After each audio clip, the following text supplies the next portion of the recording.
You're going to be fighting him in the first quarterfinal for the Misfit Boxing Cruiserweight title tournament.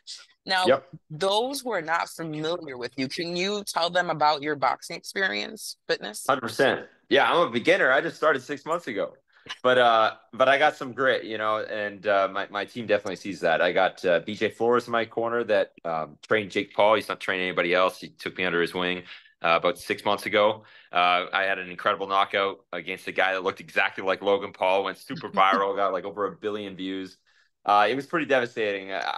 I didn't realize that guy was gonna knock out that way. I knew I would take him out in the first round, but it was pretty crazy. It took about 50 seconds to get the knockout. Went super viral.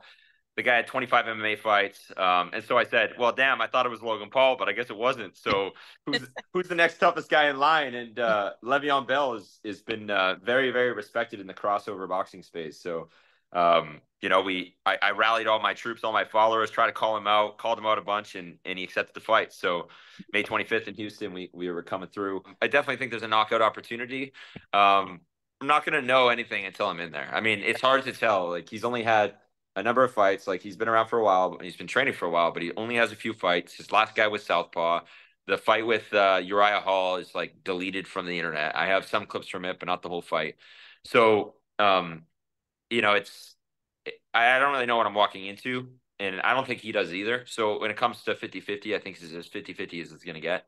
Um, he's apparently the fan favorite because of his experience. Of course, I think yeah. I have an 8% chance of winning, but I'm down to make some money on myself like Ryan Garcia did. So Yeah, I let's go. saw that. So what made you decide to do boxing? You just wake up and say, I just want to like try something different. Like what made you want to do this? Yeah, that's a great question. Well, I've always been a boxing fan my whole life, and I think every true man has that's seen Rocky.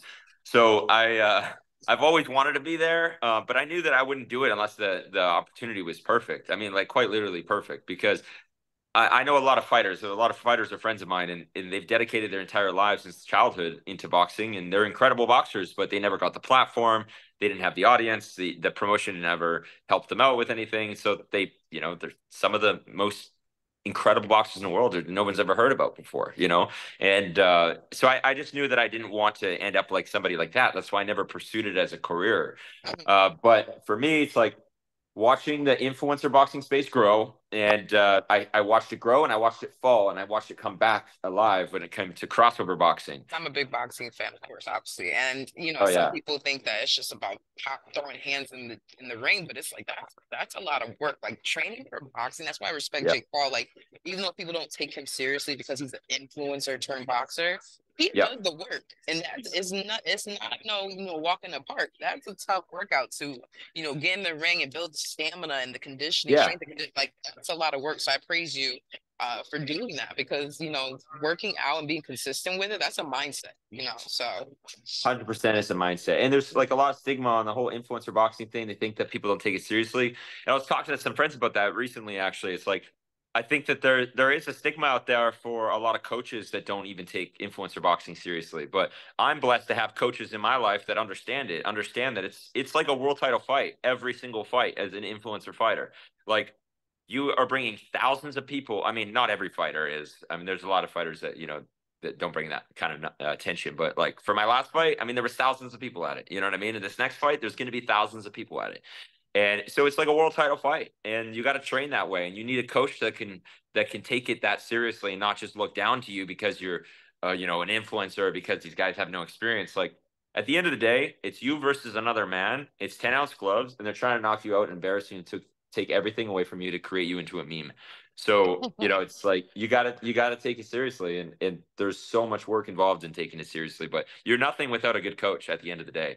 I'm blessed to have really, really good coaches and blessed to have the confidence of training with professional athletes day in and day out. So that's my edge that I know a lot of these guys don't have. When it comes to who I would like to call out, Logan Paul would have been cool because of the whole, I beat up his doppelganger. So I mean, like, come on, that's got to antagonize the guy a little bit. And I know he saw the video, and I know Jake saw the video, and I have text threads from them that I've seen that I know they did not want to watch that. I know they didn't want to watch it.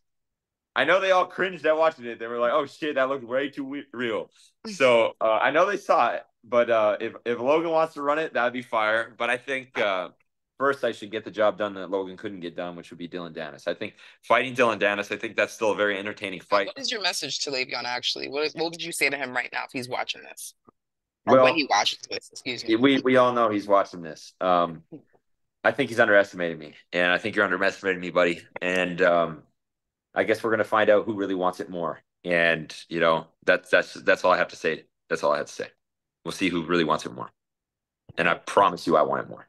When it comes to your girlfriend, you said that she is the boxer. Have you guys ever sparred each other? We have. We actually posted it. It's gone viral a couple times. But that was before I really knew anything. So they're kind of a little different now. It's definitely different now because when I watch it, I'm like, wow, I really thought I was something before. That was terrible. That was like a little reality check, right?